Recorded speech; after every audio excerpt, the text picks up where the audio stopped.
I'm Katie Hersh, Vice President of Strategic Finance and Analytics at AMROC. They say women often pause to have it all. Having it all looks different to everyone. For me, it was going back to school for my master's while working full-time, ultimately graduating with honors with a 6-month-old daughter on my hip. Today, it's juggling the strategic priorities of my organization with the chaos that comes along with being a mom of 2, soon to be 3 daughters. Sure, the work piled up sometimes, but you had to learn how to adapt, to prioritize, and ultimately never stop. This award is proof that you can achieve your goals no matter how messy life gets. And the best part is that my daughters get to see me do this every single day.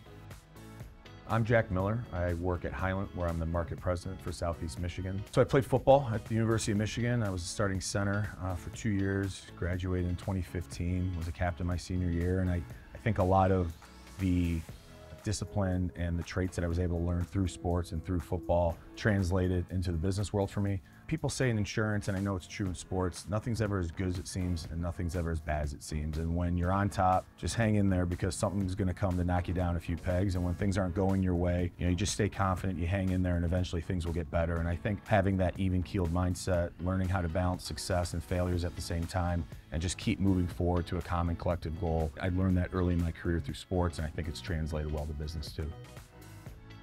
My name is Mike McConnell. I'm the president of Display Group, and Display Group is a full-service live event and fabrication production company.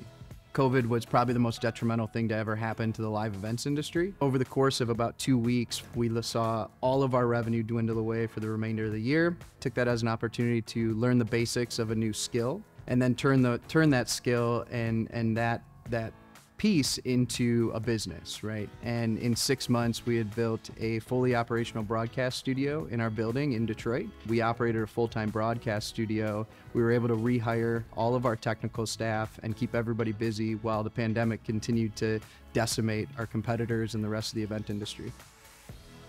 Hi, I'm Scott Schoeneberger. I'm a partner at Blue Water Technologies in Wixom, Michigan. We provide audiovisual installation services and event production support across the country. We also operate a little thing called Glenlore Trails in the heart of Commerce Township. In 2020, being in the event services business, everything for us came to a hard stop. After a little bit of thought, we put together a concept that we thought could help both our staff and the community by providing an outlet for people to just feel normally. It immediately sold out. We had a great response from the community, and so we doubled down the next year, made it twice as long. And fast forward to today, we see about 95,000 people through each year. It provides us a place to test and R&D new concepts and creative ideas and just kind of flex our creative muscle. I'm Ryan Gross. I'm a director with Getzler Henrich. We do turnaround restructuring and management consulting, helping both performing and underperforming companies with any situations they may have. My grandfather grew up in war-torn Germany, very poor, had to catch rabbits and other animals just to eat, and he worked hard. Throughout school, he performed. He was fortunate enough to be part of a travel exchange program, came to Saline, Michigan, didn't know anyone, didn't know any English, but he didn't let that stop him.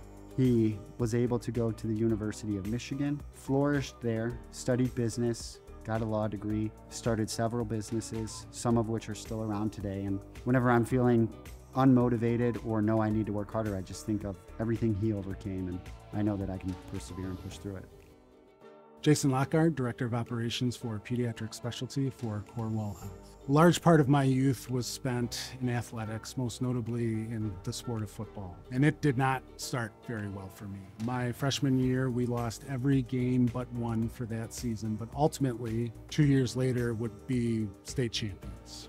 And when I reflect upon that experience, not only did it teach us and myself how to win, but it taught us how to respond to loss and defeat with hard work and dedication. And I've taken that experience with me and those lessons learned throughout my life. I think it's a large part of where I am in my career and also who I am as a person. So my name is Christopher Stefani. I work at Lawrence Tech University, and I'm our chief of staff there at the university. So I grew up Irish step dancing. I come from an Irish and Italian household, so it wasn't really much of a decision as it was forced on me. But coming up through Irish dancing, it taught me a lot of skills, a lot of things about determination and resilience, and and and how to kind of put your nose to the grindstone and work hard, and what hard work meant. And so I began teaching with the school, and that really gave me an interesting perspective on how different people learn different ways, and you can attack a problem from multiple angles. I think that's really what got me interested into teaching myself. Being able to solve a problem and being able to engage people and see the joy that they get when they learn and achieve something, and finding the right way and tailoring the right way to that individual to get them to succeed. I'm Nikki Little. I'm the Senior Vice President at Franco. We are an integrated communications agency based in Detroit, and we just celebrated 60 years in business at the beginning of this year.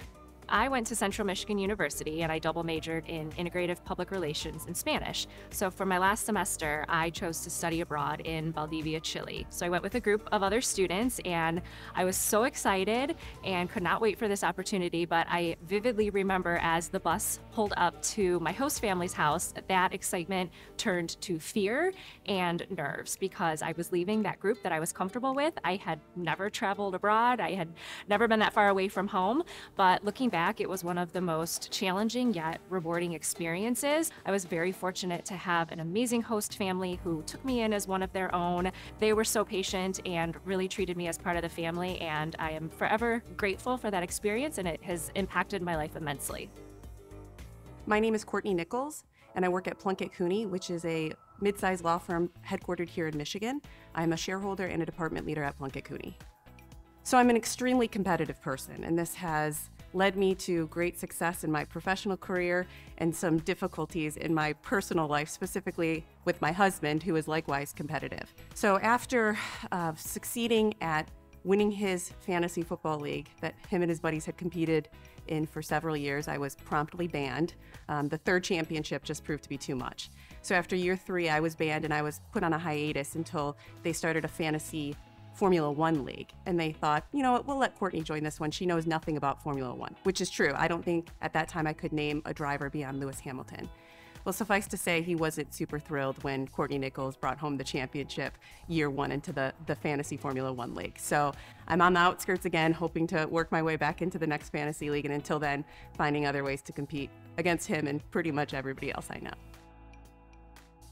My name's Paolo Fabbri. I founded Detroit Aerial Cleaning in 2016, and I'm the president. So I'm a third-generation window cleaner. I decided to branch out, and I found a niche in the market, scaling 500-600-foot buildings.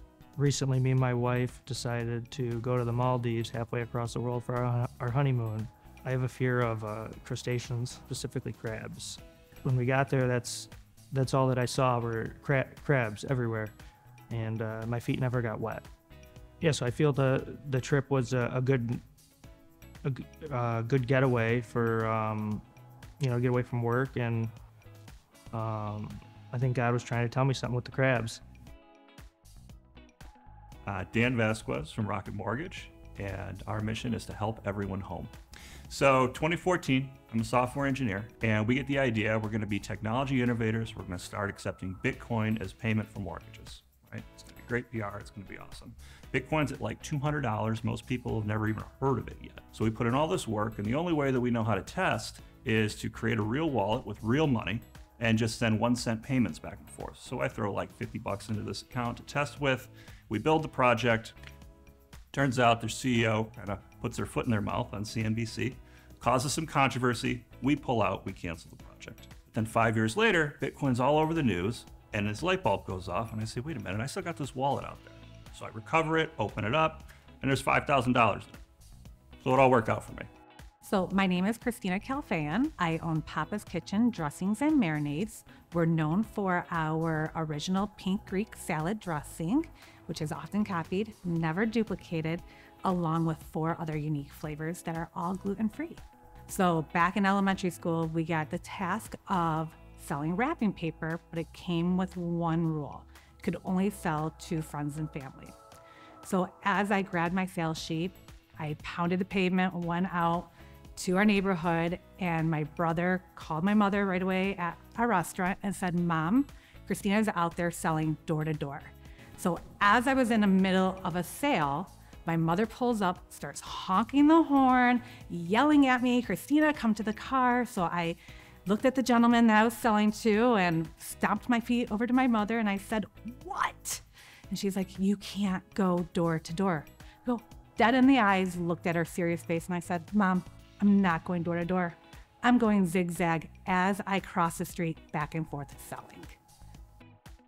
My name is Rachel Nelson. I'm the CEO and principal designer at Conchetti. Conchetti is an interior design strategy studio located in Detroit. We create space for our clients that is a genuine and authentic representation of either themselves or their company and brand. Growing up, my grandparents were incredibly supportive of my artistic abilities. I remember being so excited to go over to their house to see what they had been working on and to share my latest art project. Over the years, my love for art continued to grow, and in high school, I found interior design and fell in love. It was in college that my grandfather fell ill, and I vividly remember the last conversation we ever had. I was trying to make a joke about his world-famous pumpkin roll when he grabbed my hand, looked deep into my eyes, and said, "Promise me that you will be an artist." That moment has never left me, and today I pursue my passion and my dreams, not just for myself, but for them.